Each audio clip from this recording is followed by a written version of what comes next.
अब हमारे सेवक भाई एंट्री लेवल झमाझम टीम से और बहुत जगह से बहुत आदमी पटक के आए। आज देखते नंबर भाई कार पटकते दिखाते। वाह वाह।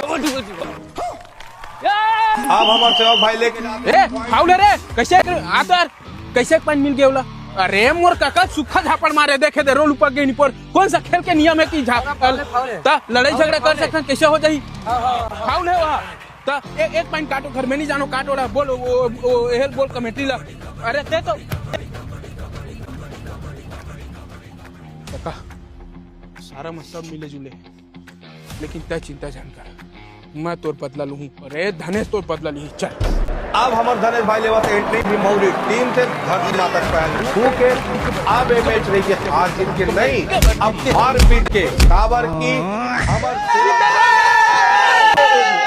धनेश भाई फाउल है। एक आ देख तो अब मैं कैसे फाउल हुआ से मारपीट करे है और वो सुखम और ककल झाड़ के किस रोल उप के है देते ना पूरा ठोकन लागे से। अरे तमें कौन खून खराबा कर क्या होनी पर हैं। अरे काका ते आज 10 मिनट मत रोक नहीं तो मारो रे मिला शांतिपूर्वक दादा रे।